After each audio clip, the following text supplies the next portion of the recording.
તેમના પરિવારના ભક્તો થઈ આજે સરસ વાર્ષિક પ્રોગ્રામ જે થાય છે એ ભજન મંડળનો કાર્યક્રમ રાખી દૂર દૂર આમંત્રણ મોકલી ઘણા દૂર દૂરથી પધારેલા મારા બાંધવ ભાઈઓ બહેનો, આપનો વર્ષ ખૂબ સરસ જાય એવા મારા આશીર્વાદ.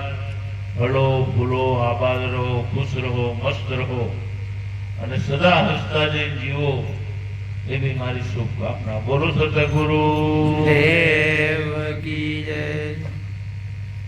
સંતના સંતપણા નથી મુફતમાં મળતા. ખરેખર આપ્યા વિના ન મળશે, વાવ્યા વિના ન રણશે.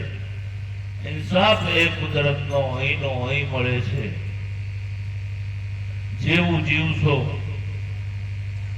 જેવું કરશો તેવું ભરશો રે, બીજાને શું છે?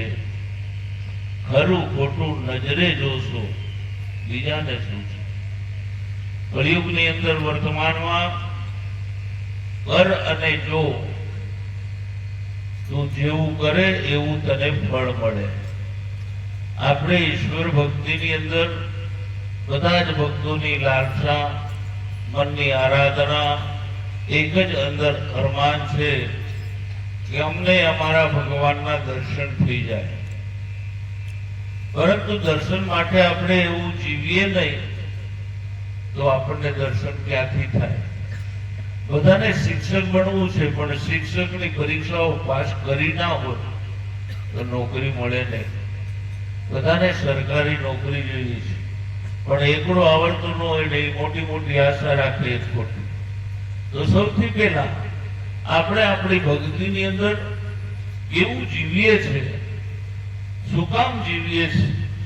કેવલ મારા નામની વાહવાહી થાય, હું બધામાં મોટો ગણાવું જોઉં અને બધા મારી તારીફ કરે એટલા માટે હું ભક્તિ કરું છું. જો તમારી બીજાને તારીફ કરવાની કામના હશે તો તમારી ભક્તિ નકલી. કેમ કે તમારો હું આગળ આવે છે. આપણે ભક્તિમાં હુંને ગાળી નાખવાનું છે, હું ખત્મ કરવાનું છે. ખોટી આશાથી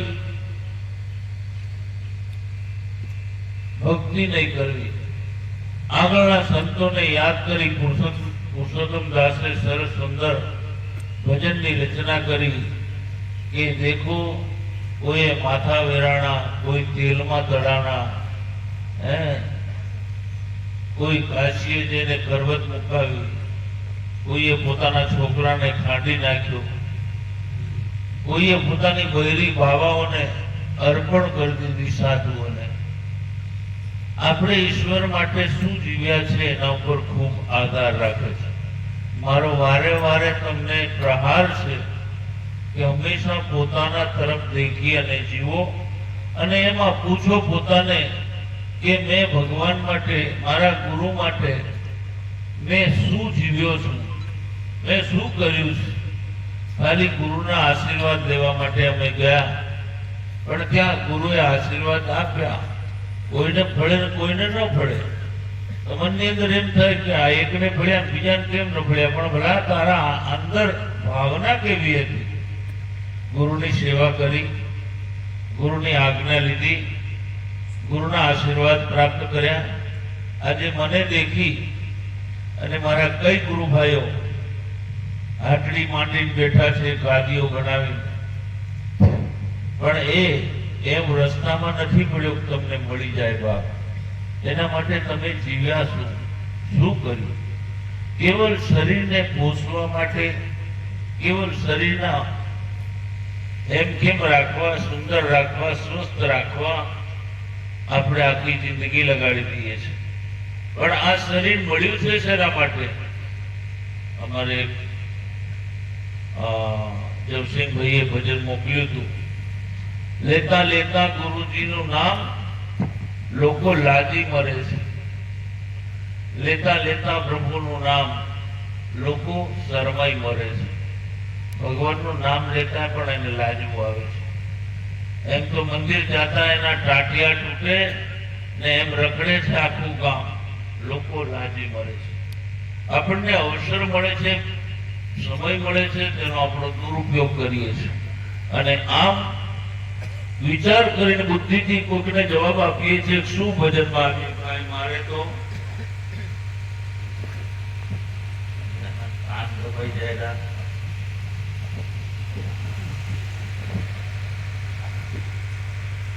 હાલો,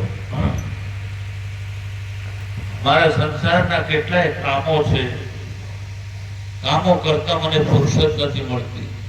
અને એમ દેખો આખો દિવસ અહીંથી થઈને ભટકાતા જઈ, પ્રપંચની વાતો કરતા જઈને, બજારમાં ફરતા જઈને સમય ગાળે.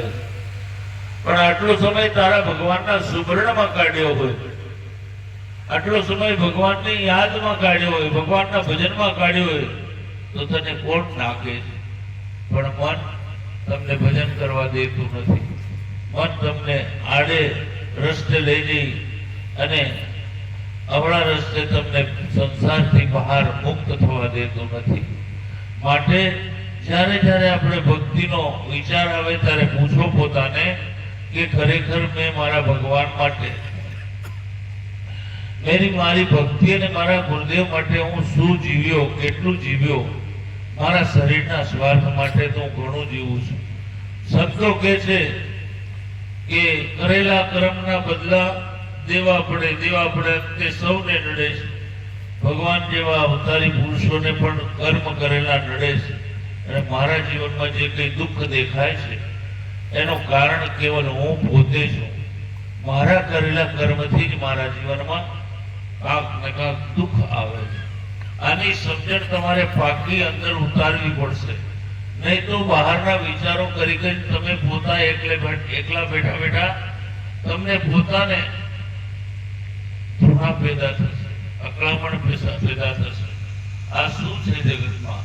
માટે દરેક ભગત મારા તમને ટકોર છે, કામ કરો, વ્યવહારના કામ કરો, ઘરના કામ કરો, પણ સાથે સાથે પોતે અંદર પોતાને યાદ રાખો હું શું કરું છું, કોના માટે કરું છું, મારો ધર્મ નિભાવું છું યા લોકોના જણાવ માટે કરું છું.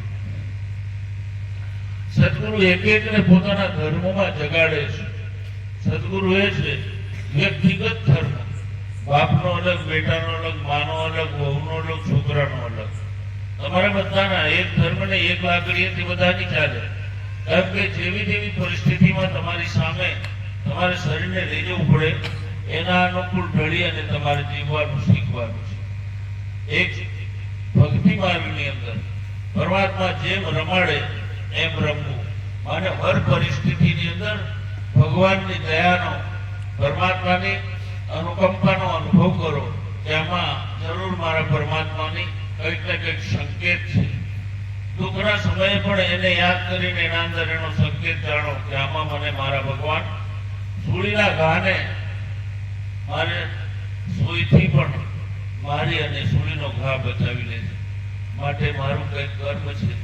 જો પોતાના માથે તમારા જીવનની જવાબદારી લેશો તો તમે દુઃખમાંથી ઉતરી જશો. નહીં તો આ મન વેમાયેલું, આને આમ કર્યું એટલે મને દુઃખ આવ્યું, આને આમ કરી દીધું તો એટલે દુઃખ આવ્યું, આને આવું નહીં કર્યું હોત તો મારું જીવન સુખી. મન હંમેશા બીજાના ઉપર ઢોળે છે પણ પોતાના ઉપર લેતું નથી. ભક્તિ એ છે હર કાર્યમાં. નરસિંહ મહેતાની જીવનની સિરિયલ અમે દેખીએ છીએ. સમાજવાળા એના પાછળ પડે છે, નાગરિક જાત અને માનવ સમાજ. પણ એ પોતે કે ગામમાં મારી જ ભૂલ છે, ભગવાન તમે બધા સારા છો. મોટા પંડિતોને એમ કે તમે બધા સારા, મારી જ ભૂલ છે. ભક્ત એને કહેવાય કે જે પોતાની ભૂલ કબૂલ કરે, હોય કે ના હોય. કેમ કે મારા સદગુરુદેવ એની સાથે મારે એકવાર અનબન થયો હતો અને પછી મારા ગુરુએ મારો હાથ પકડીને અંદર લઈને પૂછ્યું, मेरे को बता बेटा गुरु का क्या अधिकार है? सत्य के लिए भी चेले को ठोकते हैं और असत्य के लिए भी झूठ, सच में भी उसको मारते हैं और झूठ में भी मारते हैं, क्योंकि उसको तैयार करना है. अनाड़ी पत्थर निकलता है जमीन में से, उसका हीरा तराशना पड़ता है तो हजारों गण की चोट उसको झेलना पड़ती है. अगर हीरा अपने आप समझ जाए कि कि मैं तो तैयार हो गया, तो समझ लेना उसका ब्रेक आ जाती है, उसका जीवन आगे नहीं बढ़ता है। ये मेरे गुरुदेव की वाणी, भगवान नरसिंहानंद की वाणी। એ વખત આ સેવાનંદે એટલું જ કીધું હતું કે બાપુ, હું તો ભૂલનો ભંડાર છું, હું ભૂલી ચૂક્યો છું, મને તમે સંભાળો, મને તમારો આધાર છે। મને બાથમાં લઈ અને એટલો બંભોળીને કીધું, સંભળ ગયા રે, સંભળ ગયા, નહીં તો કાં ભટકાઈ જતો હતો। આ મારા ગુરુના શબ્દ। સેવકને હંમેશા કામ કરતા, સેવા કરતા, ભજન કરતા અહંકાર પકડી લે છે, અને આ જ અહંકાર માણસને નરકમાં લઈ જાય, બીજું કોઈ લઈ જતા નથી। તમારું અભિમાન સાચું જાણવાનો સમય આવે ને તો તમારું અભિમાન ત્યાંથી તમને ભગાડી દે છે।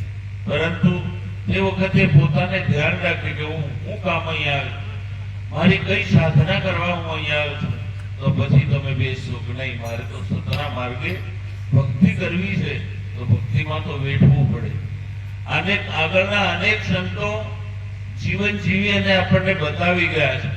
એવું નથી આજે આદિ અનાદિથી ભક્તિ કરવામાં જેટલા પણ સંતોના નામ ચોપડે ચડેલા છે ને, એ નામ એમને ઘણું વેઠ્યું છે। કોઈ તળાઈમાં, કોઈ બજારમાં વેચાઈ ગયા, હરિચંદ્ર રાજા બજારમાં વેચાયા, કોઈ તેલ કડામાં તળ્યા, આપણા સેન ભગત ભગતને તેલમાં તળ્યા હતા। સુધનવાના નામ પ્રતાપે કડાઈઓ ઠારી, સુધનવા નામના ભક્તે કોઈના માથા વેરણા, કોઈએ કરવત મુકાવી, પોતાનો ત્યાગ દેખો। આપણાથી એ ત્યાગ થતો નથી, તો ભક્તિના અંદર જે પ્રવચનમાં તમને શબ્દો સાંભળવા મળે છે, એને અનુપમ જીવવા માટે પ્રયાસ કરો। આપણે આવું જીવવું છે। હું તમને એમ નહીં કહું કે તકલીફ નથી જશે, તકલીફો આવશે, સંકટો આવશે, પણ તમારે પરમાત્માનો આધાર, સદગુરુનો આધાર પકડેલો રાખવાનો। કારણ કે સદગુરુ તારણહાર છે, સદગુરુ મારણહાર, સદગુરુની લીલા તણો પામે નહીં કોઈ પાર, એ તમારો તારણહાર। એના પર ભરોસો, વિશ્વાસ કમજોર ન થવો જોઈએ। આડી અવળી પંચાયતની વાતોમાં તમારું મન જો ભક્તિમાં ભગવાન પર અને ગુરુ પર વિશ્વાસ તૂટી ગયો તો સમજી લો જો સત્યાનાશ। કારણ એકવાર તૂટે એને પછી સાંધવામાં ગાંઠ પડી જાય, ગાંઠ પડે ત્યાંથી મોટી આગળ ન જાય। માટે કાચી ભક્તિ હોય ત્યાં સુધી ખૂબ સંભાળીને ભક્તિ ચાલવાનું છે। કાંક માયા બજારમાં આ મન મને અથડાવી ન દે, ભટકાવી ન દે। મારો અંતર માયલો જે કે છે મારે એવું જીવવું છે, મારું હૃદય જે કબૂલ કરે છે મારે એવું જીવવું છે, મારે મનની વાત નથી માનવી। અને જેટલા મનની વાત માન્યા છે ને એટલા જ આ સેવાનંદથી દૂર થયા છે। જેને હૃદયની વાત માની એ બધા મારી વાતે આજે પણ જોડાયેલા છે। પણ બુદ્ધિશાળી ભગવાન નરસિંહાનંદ બાપુએ ઉત્તરાધિકારીના રૂપમાં સેવાનંદને 1986 ના કુંભના મેળામાં આશીર્વાદ આપ્યા, ઉત્તરાધિકારી બન્યા, અને પછી એમના શબ્દો, મારે જેને બનાવવાનો હતો એ બનાવી દીધો, જેને આપવાનું હતું એ આપી દીધો, તમે બધા માનો કે ના માનો, મારે કોઈ લેવા દેવા નહીં। આ ભગવાન નરસિંહાનંદના શબ્દો છે। તો બાપુના શબ્દોનો વિશ્વાસ નહીં રાખ્યો, અને પ્રપંચ કરવા વાળા લોકોની વાતે જે લાગ્યા ને એ બધા જ મારાથી દૂર થઈ ગયા। મેં દૂર કર્યા નથી, એમને બીજાએ કોઈ દૂર કર્યા નથી। પ્રપંચી જે લોકો છે, પ્રપંચ કરવા વાળા, એમની વાતોને સત્ય માની, અને આજે એવું નથી જે મારાથી દૂર થયા છે ને એમને હૃદયમાં અફસોસ છે, એ અંદરને અંદર પછતાય પણ છે, એવું હું જાણું છું। અને હું બધાને આમંત્રણ આપું છું કે આ સેવાનંદ એ જ તમારો નટુભાઈ, એનો એ જ છે। આવો દરબારમાં બેસો, તમારા બધાનું સ્વાગત છે। કોઈ તમારું અપમાન કરે તો જવાબદારી મારી, પણ એકવાર અહંકારને તોડી અને સત્સંગમાં ભળવું એ આપણી સત્ય કમાણી છે। પરંતુ માણસ એટલો બધો પોતાના અહંકારમાં પીડાઈ ગયો છે, આંખેથી નજર સત્ય દેખે છે તેમ છતાં, હૃદય કબૂલ કરે છે તેમ છતાં, એમ કહેવાય છે કે નિયો પડે પણ ટંગડી ઊંચી રાખે, એ એમને એવી હાલત છે। હૃદય કબૂલ કરે છે, નથી કરતું એવું નહીં. આ બધા જ મારા ગુરુભાઈઓને મારી સાથે હું રહ્યો છું, એમને પ્રેમ કર્યો છે, એમને ઘણો ચાહતો હતો. પરંતુ શું કરું, હું પણ બેબસ છું. એમના માટે હું કંઈ કરી શકતો નથી, કારણ કે મને એટલો સમય નથી કે એમના ઘરે ઘરે જઈને હું મળી શકું.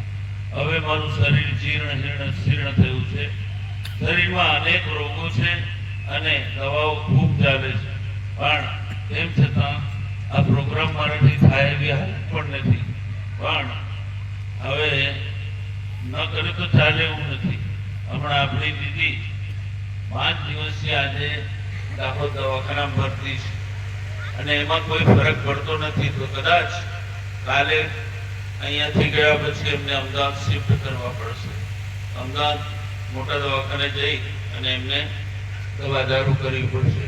આપણા આશ્રમની અંદર નાનામાં નાનો ભગત રહે કોઈ પણ તો પૂછો, મારા આ ડ્રાઈવરને ના બધા ભાઈનો પૂછો, એને તરત જ દવાખાને, તરત જ પૈસા આપીને દવાખાને. અલીરાજપુરમાં હું હતો ને તો બચ્ચું તાવ ચડતો દવાખાને જતો અને બીજાને તાવ ચડે ને એક વખત સરકારી દવાખાને જાઓ કે થઈ ગોળીઓ લઈ આવો. માણસમાં આતરો પડેલો હતો. ત્યાં માણસને સમજે નહીં કે મને જે દુઃખ થાય છે એ મારા ભાઈઓને થાય છે. અને આશ્રમના અંદર આશ્રિત થયેલાને આશ્રમ વાળા નહીં સાચવે તો કોણ દુનિયા સાચવે? તો સ્વાર્થ માટે, શરીર માટે જીવ્યા છે. સાધુ થયા પછી પણ પરમાત્મા ન જીવ્યા હોય એ સાધુના ભગવાન લજવાય છે. બાપ, ભગવાન પહેર્યા પછી તમે ભગવાન માટે જીવો છો, શું એના ઉપર આધાર છે. બોલો સદગુરુ દેવકી જય, સનાતન ધર્મ કી દિશા ધૂન ગણીને મેં તો ભાયો રે પ્રભુ ધૂન ગણીને મેં તો ભાયો.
સંકટ પહોંચો ભરેલો એના તરફ અર્થી મોકલી આપજો.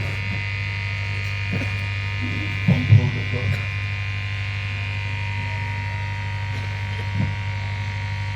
ભગવાન શ્રી રામદેવજીના ઉપાસકો ભક્તોને એક વસ્તુ ખાસ ધારે, એક વસ્તુ ધ્યાનમાં લઈ લેજો. આપણના દરેકના ઉપર ભગવાન એની નજર પડેલી છે. ગુરુની પાસે ગયા પછી તમારા એક એક ભક્તની સાથે ભગવાનની શક્તિ જોડાઈ જાય છે અને એ શક્તિનો આપણે બધાએ અનુભવ કરવાનો છે. પરમાત્માની શક્તિ મારી સાથે મારા જીવનમાં કેવા કામ કરે છે. જ્યારે જ્યારે આપણા ઉપર તકલીફ આવે, સંકટ આવે ને,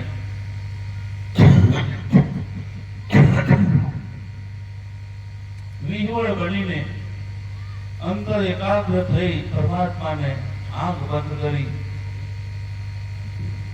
અને એને એકાંતમાં તમે અને પરમાત્મા, બીજું કોઈ ના, બે આંખમાં પાડી લો, તારા સિવાય કોણ છે? આ સંકટમાંથી મને કોણ બચાવશે?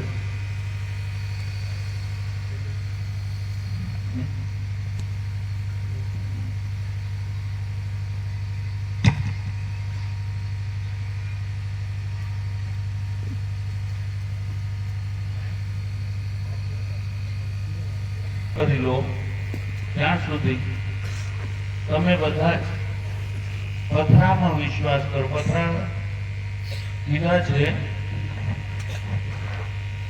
જ્ઞાન માર્ગી હોય.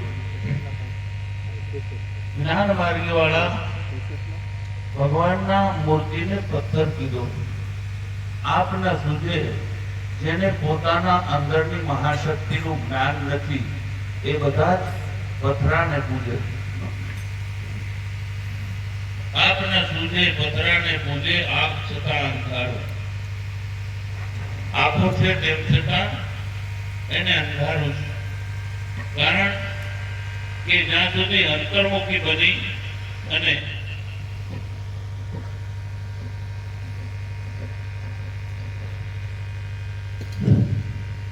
અંતર્મુખી બની તમે પોતાને દેખશો નહીં, પોતાને જાણશો નહીં, પોતાની તરફ નજર રાખી અને તમે જીવન વિતાવશો નહીં ત્યાં સુધી બહારના ભગવાનોમાં તમારો વિશ્વાસ કરશો. પરંતુ સાચો ભગવાન તમારા અંદર બેઠો છે, જે તમને જીવડાવે છે, જે તમને શ્વાસ પૂરે છે, જે તમને આખું જીવન સંભાળે અને ચલાવે છે, એ સાચામાં સાચો પરમાત્મા છે, એ તમારી આત્મા છે. તો હું શરીર બનીને જીવું ત્યાં સુધી મને પથરાના અંદર વિશ્વાસ રાખવો પડે, મૂર્તિઓમાં વિશ્વાસ રાખવો પડે. પરંતુ જ્યારે તમે અંદર પોતાના ચેતનાને ઓળખશો, ત્યારે તમે કહેશો કે એ પથ્થરની અંદર પણ મારી જ ચેતના છે. એ પથ્થરો ભક્તોએ એને ભગવાન બનાવી દીધો, તો ભગવાનની અંદર પણ એ જ શક્તિ આવી છે જે મારા અંદર શક્તિ બેઠી છે. મીરાએ કનૈયાને મૂર્તિની અંદર સાક્ષાત્કાર કર્યા અને આ મૂર્તિ છે મારો પતિ છે. આખી જિંદગી ભક્તિ કરતા કરતા અંતમાં મીરા જ્યારે દ્વારકા ગયા, તો દ્વારકાની ભગવાન રણછોડરાયની જે મૂર્તિ છે એમાં મીરાએ આરાધના કરી કે હું તારા અંદર સમાવા આવી છું. તો મીરાનું આખું શરીર 5 ફૂટનું 4 ફૂટનું જે હોય તે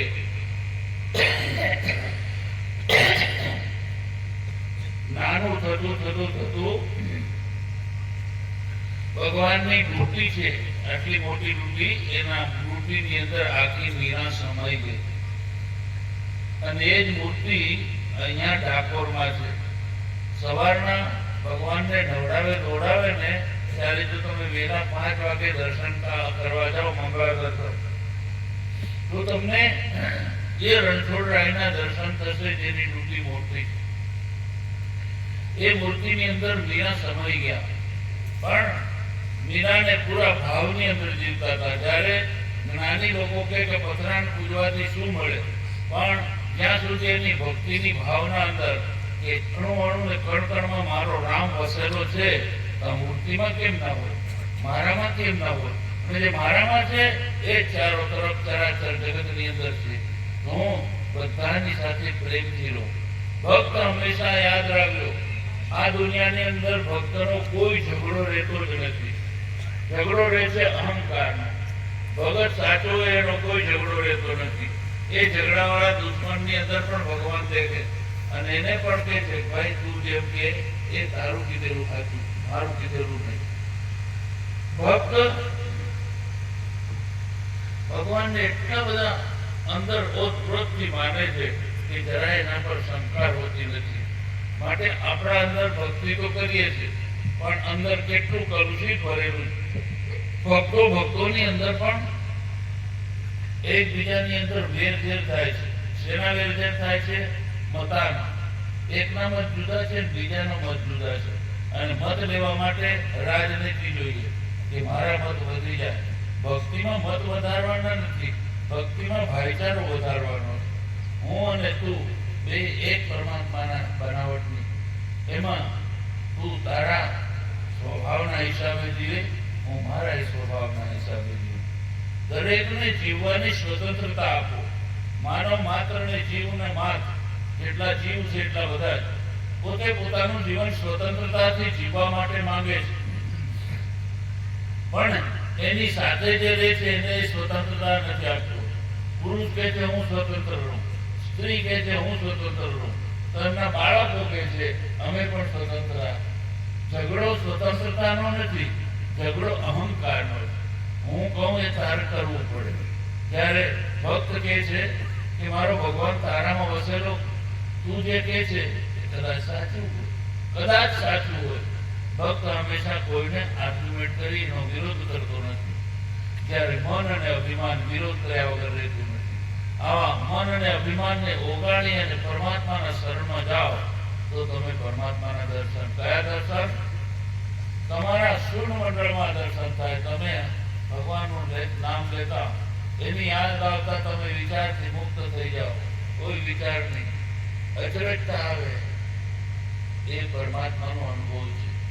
મારો શૂન્ય શિખરમાં આટલા બધા સંતોએ શૂન્યની ખૂબ મહિમા ગાઈ છે. એનું કારણ શું? આપણું મન બકવાસથી ભરાયેલું, જરાય એક સેકન્ડ પણ ખાલી રહેતું નથી. આવા મનને પરમાત્મા તરફ વાળી, અગર તમારા હૃદયના ભાવ પ્રેમની અંદર પરમાત્માને સ્વીકાર કરેલા હશે તો જ તમારું મન તમને સાથ આપશે, નહીં તો આ મન તમને ખાડા મળી જશે. બોલો સદગુરુ દેવ કી એ મૂળને વચનનો મહિમા ઘણો મોટો રે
લોયણ લુહારની પુત્રી હતી અને લાખો બહુ જ ખરાબ માણસ હતો, પણ લોયણને પરચો આપ્યો. લાખો એના પગમાં પડીને કહે છે, મને તારા ગુરુને બતાવ, મારે ગુરુ કરવા છે, મારે ભક્તિ કરવી છે. પછી સતી લઈને જાય છે ઉગમસિંહ બાપુ. લોયણના ગુરુ હતા ઉગમસિંહ બાપુ. ઉગમસિંહ બાપુ કહે છે કે બેટા, આ મારા કામનો નથી, તો એક કામ કર, શેલરસિંહ બાવાનું મળ. ભેગો બે ગુરુભાઈ હતા, ઉગમસિંહ બાવો અને શેલરસિંહ. તો શેલરસિંહ મહારાજને કીધું, એને કટકી બાંધી મંત્રદાન આપી અને ઉપદેશ આપ્યો લાખાને. અને લાખાને સાચવવા માટે લોયણને કીધું, બેટા આ લાખો એ તો આપણે જાણીએ છીએ કેવો દુષ્ટ પ્રકૃતિનો, પણ હવે આપણા માર્ગમાં આવ્યો છે તો તું એને ધ્યાન રાખજે. લાખાને ધ્યાન શીખ્યું અને શીખવતા એને બધી સમજણ પાડી કે સદગુરુના મુખારવિંદથી પહેલું જે વચન નીકળે એ મૂળ વચન છે. એ ગુરુ મંત્રના રીતે વચનને વગોલવું. જે લાખા મૂળ વચનનો મહિમા ઘણો મોટો, એને કોઈ જાણે, વેરલા કોણ જાણે. જે ગુરુ વચનની કદર કરીને કંઈક પામ્યા છે, કંઈક અનુભવ કર્યો છે, કંઈક ઈશ્વરને જાણ્યા છે, એવા લોકો સિવાય આ જગતના લોકો એને જાણી શકે નહીં. માટે કીધું છે, વચન થકી જે કોઈ અધૂરા તે તો પ્રેમ રસને શું માણે. જે ગુરુના વચનનો અધૂરો છે એને પ્રેમ કે પણ એને પ્રેમ કરતા આવડતું નથી. પ્રેમ ત્યાગ માંગે, પ્રેમ સમર્પણ માંગે, પ્રેમ અહંકારને છોડી અને સરળ બનીને પ્રેમ કરાય. પ્રેમ કરવા વાળો અહંકાર કરે, અહંકાર એનું ચાલન. તમે પણ પ્રેમ સ્ત્રી પુરુષોએ કર્યો છે. સાચો પ્રેમ કરતો હોય તો પુરુષ એની જગ્યાએ ઓગળી જાય અને સ્ત્રી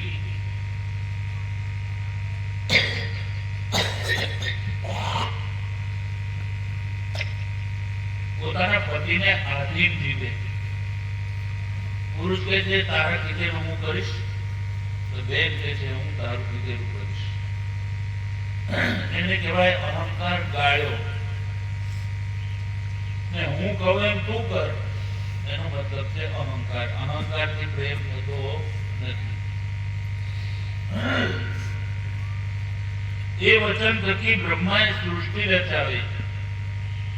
ભગવાન બ્રહ્માજીએ જ્યારે માતા જગદંબા આદિ અનાદિ એને 3 પુત્ર જન્મ્યા, બ્રહ્મા વિષ્ણુ ને મહેશ. અને પછી એને કીધું કે સંસારને ચલાવવા માટે તમે મારી સાથે લગ્ન કર્યું. વિષ્ણુ ભગવાને ના કીધું તો વિષ્ણુ ભગવાનનો નાશ કરી દીધો, જ્યાં ખતમ કરી દીધા, મારી નાખ્યા, એનો વધ કર્યો. બ્રહ્માજીને કીધું તું મારી સાથે લગ્ન કર, તો બ્રહ્માજી ના કીધું એટલે એનો વધ કર્યો. પછી ભગવાન ભોળેનાથ શિવ પાસે ગયા. શિવજીએ કીધું હું લગ્ન કરવા તૈયાર છું, પણ મારી એક શરત. કે શું? ત્યાં મારા 2 ભાઈ મરી ગયા છે અને જીવતા કરો. તો ભલે, એમને 2 ને જીવતા કર્યા. પછી એ આદિ માતાએ વચન આપ્યું કે બ્રહ્મા તારે સૃષ્ટિનું સર્જન કરવાનું, વિષ્ણુ તારે આખી સૃષ્ટિનું પાલન પોષણ કરવાનું, અને શંકર બધાને મૃત્યુ પછી એના શંકરની ભોળાનાથમાં સમાય. માટે તમે દેખો અઘોરી બાવાઓ, નાગા બાવાઓ અને કઈક એવા બાવાઓ બધા જ સ્મશાનની અંદર રહે છે. શંકર ભગવાનના પૂજારી. ભોળાનાથ હંમેશા સ્મશાનમાં એની સાધના થાય. એ બધાને અવેલે છે. તો વચન થકી બ્રહ્માએ સૃષ્ટિ રચાવી. બ્રહ્માજીએ એની સૃષ્ટિ માતાના વચનથી રચાવી. ને વચનથી આ પૃથ્વી ઠેરાણી. એમ પહેલાના જમાનામાં એમ કહે છે કે આ પૃથ્વી ફરફર કરતી હતી પછી એને નાગ, શેષ નાગ ઉપર ઠેરાણી. પણ આજનું વિજ્ઞાન ખોજ કરી અને અંતરિક્ષના યાનોથી ખબર પડી કે પૃથ્વી એની ધરીની આસપાસ ગોળ ગોળ ફરતી રહે છે. એ ધરતી નથી. 12 માસ સૂર્યનારાયણ એક ચક્કર મારે એટલે 1 વર્ષ થાય. પૃથ્વી ફરે છે, સૂર્યનારાયણ પણ ફરે છે, પણ સૂર્યનારાયણ મહાસૂર્યની પરિક્રમા કરે છે, ત્યારે પૃથ્વી એ સૂર્યનારાયણની પરિક્રમા કરે છે. એને ઠેરાણી, વચનથી ઠેરાણી. પૃથ્વીની પાસે પણ વચન માંગ્યું. જે આખા 14 લોકમાં વચન રમે છે તેને જાણે પુરુષ પુરાણી. એને પુરાણો ઉપર વિશ્વાસ છે. પુરાણોમાં ઘણું ગલત પણ લખેલું, પરંતુ અધિકતર માનવ જીવનની સાથે જોડાયેલું પુરાણોની અંદર છે. પુરુષ પુરાણી હોય, કંઈક સમજવા તૈયાર હોય છે, એ જ આ વચનને ઓળખી શકે. એ વચનની જેને પ્રતીતિ આવે એ કદીએ 84 માં ના જ આવે. એ વચન એકવાર એને પ્રતીતિ એને પોતે ધારણ કરી લીધું, સદગુરુનું વચન, એને ફરી 84 નો ચક્કર કરવું પડે નહીં. પણ કોનો? જેની સુરતા સાથ રહે, જગાયા મન કોઈથી લગે નહીં. જેની સુરતા સદગુરુ સાથ, જેની નૂરતા નકલક નાથ. જેની સુરતા સદગુરુની સાથે અને જેની નૂરતા આંખો નકળંગ નાથ ને દેખે, એ પાછું 84 ના આવે. આખો સંસાર દેખતો રહે, આખી જિંદગીમાં તેને સંસારમાં પાછું આવવું જ પડે. વચન ભરોસે જે કોઈ વર્તે એની સુરતા શૂન્યમાં સમાય. આપણે તમે મહેનત કરી કરીને પોતાની સુરતાને શૂન્યમાં લઈ જવા કોશિશ કરો, ધ્યાન કરો, યોગ કરો, ક્રિયાઓ કરો, પરંતુ જ્યાં સુધી સદગુરુદેવના વચન ન મળે ત્યાં સુધી એ શૂન્યમાં ઠેરાતી નથી. એ વચન મળે શિર સાટે માટે એ તો ઓછા માણસને ના કહેવું. ચાલુ માણસ હોય ને એની સાથે આ સત્સંગ નહીં કરવાનો. આ માર્ગનો કોઈ પંખીડો આવે ને એની પાસે બેસી અને વાતો કરવાની. બાકી બધા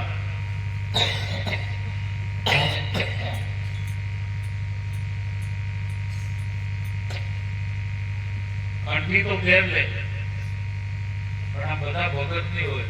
ભગતના ગુણ એના અંદર આવે, ભગતની વાણી આવે. જાણ વાણી ને વચન બદલાઈ જાય, જેનું દેખવાનું બદલાઈ જાય, ચાલ બદલાઈ જાય, બોલવાનું બદલાઈ જાય. ભગત થયા પછી આખું એનું જીવન રૂપાંતરણ પરિવર્તન થાય. એ ભગતના હાથે બેહીને આવી ચર્ચા થાય. બાકી કોક દાડો માંડવે હાથ અડાવવા આવે અને કોટમાં ગાળું લઈને આવે, એવો ભગત થાય નહીં. સદગુરુ આગળ શીશ નમાવી એના હુકમમાં હંમેશા રહેવું. સૌથી મોટામાં મોટી કઠિન તપસ્યા આ છે કે ગુરુદેવને માથું નમાયા પછી એ જે હુકમ કરે એના અંદર હુકમમાં જ રહેવું, એનાથી વિરુદ્ધ ન જવું. આટલું તો તમે કરી લો, તમારે ભક્તિ કરવી નહીં પડે, તમારી ભક્તિ થતી થઈ જાય. તમે જીવો એ ભક્તિ બની જાય. તમે પાણી પીઓ, રોટલો ખાઓ એ ભગવાનનો ભોગ લાગી જાય. તમે હરો ફરો ને ભગવાનની પરિક્રમા થઈ જાય. એના વચનની અંદર વળગેલા રહો. આદિ અનાદિમાં વચન છે મોટું, એને જાણે વિવેકી જન પૂરા. શેરરસિંહની છેલ્લી સતી લોહણ બોલ્યા, જેના નયનોમાં વરસે આચાનું. એની એક જ પરીક્ષા, એ તમારો પ્રેમી બની જાય. સાચો ભગતની પરીક્ષા બીજી કોઈ છે જ નહીં. મોટા જટાળા, લાંબા વાળવાળા, ભગવાવાળા, લંગોટીવાળા નહીં. એ બધાને પ્રેમ કરે. સંતનું લક્ષણ એક જ છે, એને પરખવામાં. એ જગતની હાથે કેટલો પ્રેમાળ વર્તન કરે છે એટલું જ એમ જાણવાનું કે સતની પાસે છે. બાકી ભલભલા તમે સાધુરા જાઓ ને તે લડાવવાનું ઠંડાવવાનું જ છે. પેલા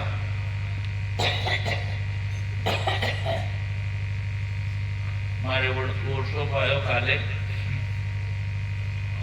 મીટિંગ થઈ તો આપણો રવિન્દ્રપુરી કરીને આપણા અખાડાનો અધ્યક્ષ છે. એ બધા અખાડા પરિષદનો અધ્યક્ષ થઈ ગયો. નરેન્દ્રગીરી મરી ગયો અને આ રવિન્દ્રપુરી એને બધા 13 અખાડાના માણસો ભેગા કર્યા અને ચાલુ મહામંડલેશ્વરો જે બન્યા છે, જેના છોકરા છે, જે સંસારી છે, એમને બધાને રિજેક્ટ કર્યા. શું કર્યા? કે એમને મંડલેશ્વર નહીં બનાવવાના.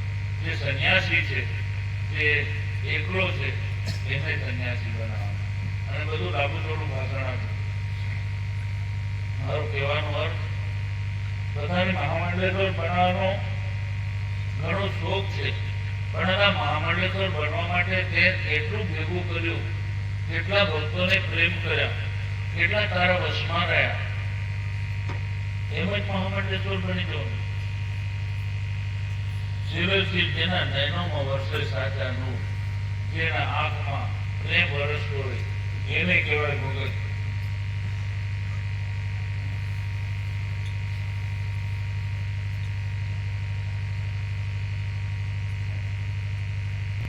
એક વાર ભક્તિ આપણે ઝાલી લીધી તો પછી વળી વળીને સંસારમાં, તમારા સંસારના કામમાં કોઈ કમી નહીં આવે. તમારો સંસાર ભરોપૂરો રહેશે. આ મારું વચન સાંભળજો, પણ તમારા મનને પરમાત્મા સાથે જોડો. હું આવ્યો ને તો મારા ઘરની સ્થિતિ, મારા ગુરુની સાથે મેં કર્યો સાથ, ત્યારે મારા ઘરની સ્થિતિ સારી નહોતી, પણ હમણાં એની મારા ગુરુદેવની મહેર છે. લીમખેડામાં આપણું પરિવાર જેટલું સુખી છે એટલું બીજું કોઈ નહીં. જેણે જેણે સાચા હૃદયથી ભગવાનની સાથે, ગુરુની સાથે સેવામાં જોડ્યા, એમના બધાના પરિવાર ખૂબ સુખી.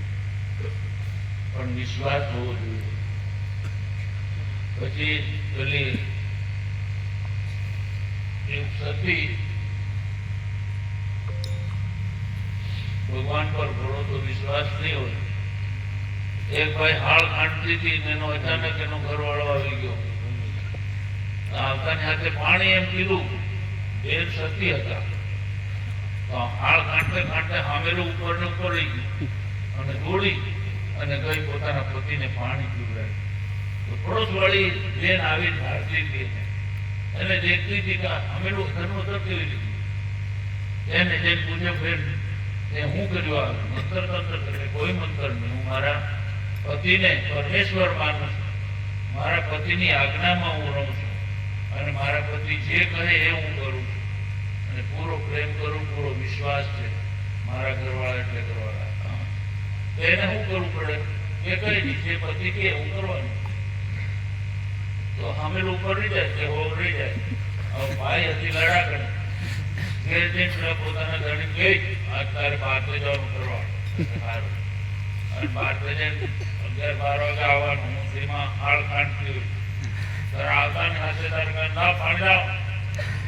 કેમ? હું પોતે પીવું. અરે કે તારા હાથ કહેતા હું હાલવા ભયા ધમકાવી અને બહાર મોકલ્યો અને પોતે હાળ ખાંડવા માંડી.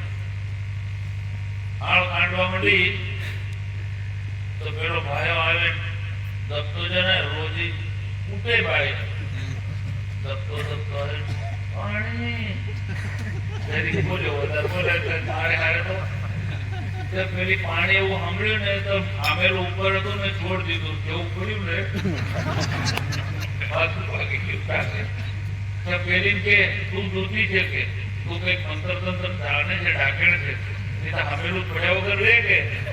હવે જેને ભક્તિ કરી નથી એને એવું લાગે. ભગત ની વાહણ લાગે. પેલો એક વખત ખાલી જઈને મળી આવ્યો કે મારું બી એવું થાય નહીં. તમારી જિંદગીનો પ્રાણ શ્વાસ ચાલે ત્યાં સુધી ગુરુની સાથે સંબંધ બાંધવાનો. શ્વાસ છૂટ્યા પછી પણ તમને ખબર છે, હમણાં એક ભજન ગાયું હતું, તમને ને અમને ગુરુજી, અમને ને તમને જન્મો જન્મની પ્રીતો લેજો, આટલો સંદેશો મારા સદગુરુને કહેજો.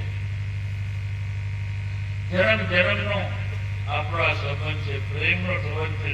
ત્યાં અભિમાન નથી, ત્યાં આડકતરા સંસારના તમારા સંબંધો પણ કામ લાગતા નથી. ચોખ્ખું